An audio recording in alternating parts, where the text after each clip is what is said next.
Today, I am going to talk about a mixture of all kinds of good stuff, just the suckiness of being blind. And on top of that, having something else going on. It all sucks. And there are days that I'm still really frustrated with it, and other days that I feel accomplished because I pull something off that's new for me in this new normal that I find myself in. It's extraordinarily hard to explain, but I have done all of my walks with my mobility trainer. So we have successfully completed our application to Seeing Guiding Eyes, and I'm 2 out of 3 with the technology training. Really practiced typing so that when I went back after our initial interview and completely failed, what I told you guys was the quick-witted fox jumps over the lazy dog. I killed it. Well, I didn't kill it, but I got 26 words per minute the third try. So that was good, and we are ordering a computer and the technology to go along with it. So after the third training with the JAWS program, I should be ready and set to go there. And then I've got some Braille stuff. We're going to do a whole thing on Braille one day when I get the Braille reader that they're sending me, because I have this little tiny card that's like this big, and you're supposed to feel, I don't know if that's how all Braille is, but it's almost impossible. I actually figured out the alphabet and almost figured out the sentence on the bottom. I finally needed a hint because I was getting frustrated. And then these big books came from Hadley, which I think are going to be a huge help in determining the difference between the dots, because Braille is like it's like a ladder. 1, 2, 3, 4, 5, 6. There's 6 dots, and the combination of those 6 dots make up the letter. And if they put a single dot before the letter, then that means it's capitalized. But a single dot also means A. So I think it's very tricky, because if you feel a single dot and then an A, obviously you know that you have to capitalize that A, but it's just all interesting. So it's kind of been fun in its own right, and someone that likes to learn new things and challenge herself.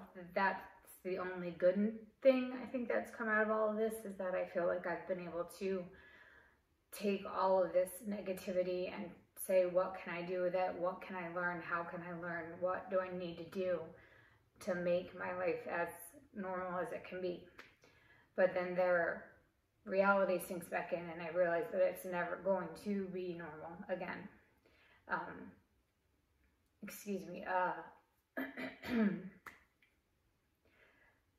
I'm not completely blind. I can still see light and a little bit of shadows, which in its own right, some days I feel very lucky about, because I can usually get around without my cane throughout the course of the day, depending on the amount of light that's coming in or the kind of light that's coming in through the windows. So, and again, probably mostly only blind people would understand this, but when you're walking with your cane, I almost like to have my hand out so that I can still feel for things. And if I'm holding something, then I almost feel like I shouldn't be walking with my cane. I should be having my hand out to make sure that I'm feeling for stuff. So it's this weird balance of like when I want to use the cane and when I don't during the day. And then at night, I almost have to, because the light is so bright that even with my glasses on, like I find myself squinting just to get from room to room if we've got too many lights on. So that part has been very frustrating. And just the knowledge that potentially may get better way in the future is one thing, but knowing that it's my reality day to day sometimes is flat sucky. But I would challenge everybody to, if they have the time or the curiosity, to just take a look at Braille and see just how hard it is to try to figure out, especially for the average person to try to learn a brand new language, basically.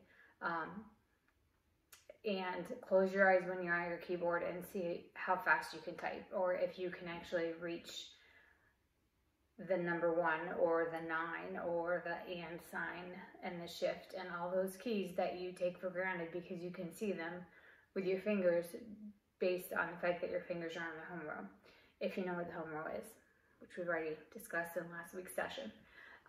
That is very tricky, and I've been practicing all week because that was my homework, was 1 through 0,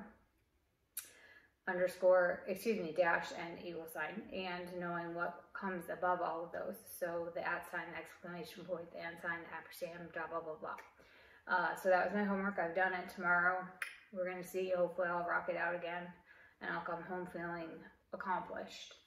But then there just are days that I am frustrated beyond all belief because I can't do the simplest thing like fold laundry because I can't tell if it's a pillowcase in my hand or a pair of pants sometimes, or a shirt, because I'm holding the shirt upside down and it feels like a really weird pair of shorts until one of my kids tells me I'm holding it upside down, which I know eventually I just have to laugh at, and we mostly do, but sometimes it's just damn sucky. I'm just going to keep using that word, sucky.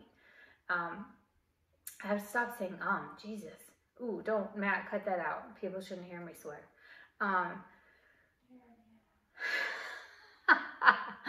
Oh, you're funny.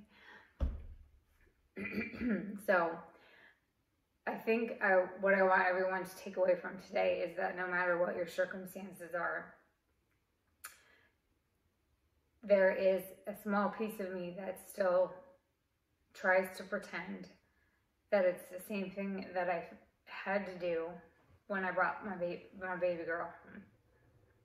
There's only so many things that you can control, and the rest you have to give away, or you're going to be scared about everything. And that's what we had to do with her. We could put her in the right outfit when we put her to bed, and we had to hope for the rest. I can't control everything when it comes to a newborn baby. You're so overwhelmed and freaked out, and you think, why did they send you home with this little tiny thing? You have no idea what to do with her, and you figure it out. But for me personally, I had to say, this is what I can control in this box. This is what I can't control. I can't control if she rolls over in her sleep. I can't control that. So I have to give that away to somebody else. And right now we are in a very scary place in the world, and that's how I feel about that. This is what I can control with my SPS and being blind, and this is what I can't. I can't control if I get COVID, or if my husband gets COVID, or if the kids do. So I put it in this box and I have to give it away. I have to be as safe as I can and as precautionary as I can while still living a life that's enjoyable. I can control that over here in this box. Wear masks when we go out, and got pumpkins yesterday. I took the masks off as soon as we got back in the car. These are things I can control in this box. What I can't control goes in this box, and I have to send it away. And I'm saying that out loud to you, and I'm saying it out loud to myself because I need to get better at it, because I keep having moments where I am mad at what I can't control, and that is ridiculous. It's sucky. It is just downright sucky, but I can't control it. So why put it in this box and get upset about it if I can put it in this box and let it go? So this is a recommendation to everybody, if they're listening, that being blind sucks, having anything sucks, but put what you can control in this box and try to enjoy it. Put what you can't control in this box and give it away. Give it to whomever you give things to. That's my after school special for today. I hope you enjoyed it. I have not been having my daughter tell me if there are any comments, so I will try to make sure if there have been that I address them next time. Thanks for listening. Okay, well, I almost just wiped my snot on my sweater.